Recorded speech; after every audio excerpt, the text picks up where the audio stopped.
Hey everyone, welcome to the channel conscious bisector. दोस्तों, आज की वीडियो में हम बात करने वाले हैं बॉलीवुड एक्टर आमिर खान के बारे में। कैसे वो एक टॉक्सिक एंड मैनिपुलेटिव इंसान हैं और कैसे उनका पर्सनल एंड प्रोफेशनल बिहेवियर उनकी फैमिली और आसपास के लोगों पर इम्पैक्ट डालता है। फ्रेंड्स, ये कोई अजम्पशन नहीं है, बल्कि उनके खुद के इंटरव्यू, उनके पास बिहेवियर और लोगों के रिएक्शन पर बेस्ड एनालिसिस है। सबसे पहले शुरू करते हैं आमिर खान के फादर और उनसे उनके रिश्ते के बारे में। किस बात पे कब गुस्सा आ जाए कुछ मतलब समझ में नहीं आता था उनके साथ। तो उस वक्त साइकोलॉजी के बारे में इतना जानते भी नहीं थे। तो अब हमें समझ में आता है कि डिड हैव एंगर इश्यूज। हमेशा डरा हुआ महसूस करते थे क्योंकि उनके फादर कब गुस्सा करेंगे, कब खुश होंगे, समझ ही नहीं आता था। ऐसे एनवायरनमेंट में पलने वाले बच्चों में हमेशा एक फियर और एंजाइटी डेवलप होती है। आमिर ने बताया कि स्कूल के बाद उन्हें हायर स्टडी करने का कोई इंटरेस्ट नहीं था, इसलिए उन्होंने अपने पेरेंट्स से लड़ाई की और एज एन असिस्टेंट डायरेक्टर काम करना शुरू कर दिया। ये एक तरीके का एस्केप प्लान भी हो सकता है, एक अर्ली इंडिपेंडेंस के लिए, क्योंकि आपको पता ही है, बचपन से ही वो एक प्रेशराइज्ड एनवायरनमेंट में रहे, जहाँ पे उनके फादर, उनके गार्जियन ने हमेशा अपनी मर्जी उन पे चलाई। उनका टेनिस खेलने का शौक था, उनसे वो भी छीन लिया। उन्होंने कहा कि स्कूल में उनका ध्यान कभी भी नहीं लगता था, वो कभी भी पढ़ाई में बहुत इंटरेस्टेड नहीं थे, वो हमेशा अपनी दुनिया में खोए रहते थे। ये एक क्लियर सिम्टम है एडीएचडी का, और ये उन बच्चों में अक्सर देखा जाता है जो प्रेशराइज्ड एनवायरनमेंट में बड़े होते हैं। ऐसा ही कुछ सिम्टम्स आमिर खान के अंदर भी हमें देखने मिलता है। उन्होंने यहाँ तक भी बताया कि वो कोई भी किताब पूरी नहीं पढ़ पाते हैं। He rarely reads book. ये सब एक सिंड्रोम है एडीएचडी का। Now let's talk about Aamir Khan and his first wife Reena Dutta. उन्होंने इंटरव्यू में बताया कि रीना दत्ता उनके घर के सामने वाले बिल्डिंग में रहती थी। दोनों एक दूसरे को खिड़की से देखते थे और वहीं से प्यार शुरू हुआ। आमिर ने अपना प्यार सबसे पहले कन्फेस किया और इनिशियली रीना ने मना कर दिया। फिर कुछ टाइम बाद आमिर के कन्विंस करने पे रीना ने भी अपना प्यार कन्फेस किया। तब आमिर ने डिसाइड किया कि पहले रीना के पेरेंट्स को उनके प्यार के बारे में बताया जाए। उन्होंने जब रीना के पेरेंट्स को अपने रिलेशनशिप के बारे में बताया, तो उनके पेरेंट्स काफ़ी गुस्सा हुए और उन्होंने आमिर खान से मिलने के लिए उन्हें सख्त मना भी कर दिया। उसके बाद आमिर खान ने डिसाइड किया कि ओके, हम फिर भी कांटेक्ट करते रहेंगे एक दूसरे से थ्रू लेटर्स। तो रीना रोज सुबह कॉलेज जाती, आमिर खान रोज उनके लिए लेटर लिखते और इसके थ्रू उनका कम्युनिकेशन जारी रहा। आफ्टर सम टाइम उन्होंने डिसाइड किया कि वो मैरिज करेंगे। तो आमिर खान की क्योंकि लीगल मैरिज की एज नहीं थी, उन लोगों ने वेट किया and as soon as they turned as he turn 21, he got married to Reena Dutta. इन सब चीज़ों में एक नोटिसेबल बात ये है कि सारे डिसीजन आमिर ही ले रहे थे। रीना बस मैनिपुलेट होती हुई दिखाई दे रही थी। शादी चुपके से करना, कम्युनिकेशन को जारी रखना, ये सब आमिर खान के डिसीजन थे। लेकिन सोचने वाली बात यह है कि इंटरव्यूअर ने जब उनसे पूछा कि आपकी लाइफ की सबसे बड़ी गलती क्या है, तो उन्होंने बोला 4 महीने में शादी नहीं करनी चाहिए थी। उन्हें लगता है कि वो 4 महीने में जो उन्होंने शादी की वो उनकी लाइफ की सबसे बड़ी गलती थी। जबकि मुझे लगता है कि सबसे बड़ी गलती उनकी नहीं, रीना दत्ता की लाइफ की थी।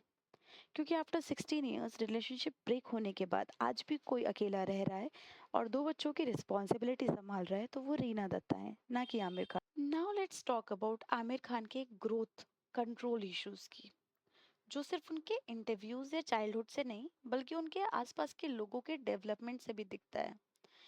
सो आई थिंक एक ग्रेट ह्यूमन बीइंग वही होता है जिसके आसपास के लोग भी ब्लूम करें, वो भी ग्रो करें। लेकिन क्या आपने नोटिस किया है कि आमिर खान के आसपास के क्लोज लोग या तो फेड हो जाते हैं या फिर उनकी आइडेंटिटी आमिर के नाम के नीचे दब जाती है। किरण राव, जो कि उनकी दूसरी वाइफ थी, वो एक ब्रिलियंट फिल्म मेकर हैं, लेकिन शादी के इतने सालों बाद भी उन्होंने सिर्फ दो ही फिल्में डायरेक्ट की हैं। एक तो है 2010 में आई हुई धोबी घाट, एंड एक अभी रिसेंटली रिलीज हुई लापता लेडीज, जो कि 2024 में आई है, जब रिपोर्टेडली उनकी लाइफ में गौरी शिंदे का नाम आ रहा था।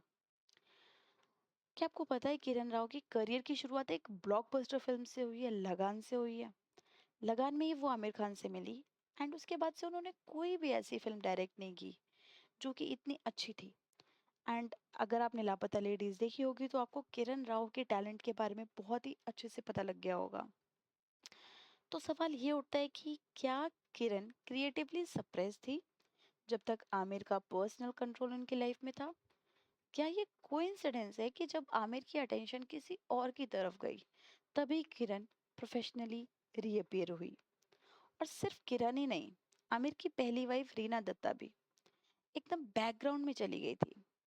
उनके जो बच्चे हैं ईरा और जुनैद, उनके बचपन से लेके अडल्टहुड तक कभी कॉन्फिडेंट या स्पॉटलाइट में नहीं आए हैं। ईरा ने खुद ओपनली डिप्रेशन के बारे में बोला है, अपने स्ट्रगल्स को शेयर किया है, लेकिन आमिर कभी ओपनली ये नहीं बोलते कि उन्होंने इमोशनली फेल किया है। सो अल्टीमेटली जो इमेज आमिर दुनिया के सामने प्रेजेंट करते हैं, इमोशनली इवॉल्व, लिबरल, मैच्योर, वो सिर्फ एक पीआर लेयर लगता है। अब बात करते हैं आमिर खान के कुछ बिहेवियर के बारे में जो कि हमने इंटरव्यू में भी देखा। सबसे पहली बात तो साइलेंट ट्रीटमेंट के बारे में बात करते हैं। मैं माफ नहीं करता था। ये एक इमोशनल पनिशमेंट है जहां बिना कुछ कहे सामने वाले को गिल्ट, एंजाइटी और कंफ्यूजन में डाल दिया जाता है। ये कोई सिंपल रिएक्शन नहीं है, ये क्लासिक नार्सिसिस्टिक ट्रीट है। साइलेंट ट्रीटमेंट का यूज एक टूल की तरह होता है, कंट्रोल बनाए रखने के लिए। ऐसा लोग सामने वाले को इमोशनली आइसोलेट करते हैं ताकि उनका डोमिनेंस बरकरार रहे। हर्ट उसको हुआ, टॉर्चर होना चाहिए था। टॉर्चर होना चाहिए थोड़ा।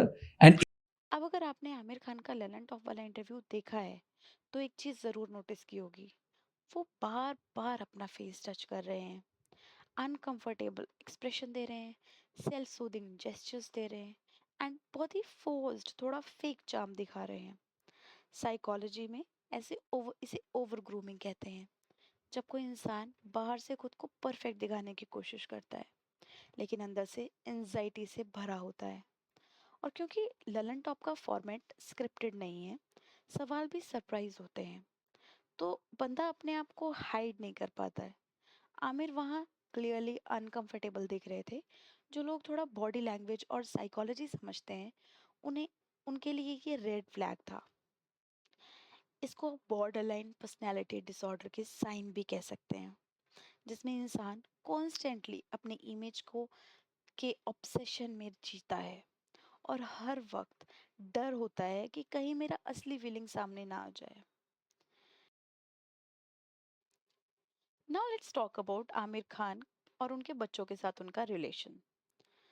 तो आपको पता है आमिर खान की एक डॉटर है जिनका नाम ईरा है और उनके सन का नाम जुनैद है।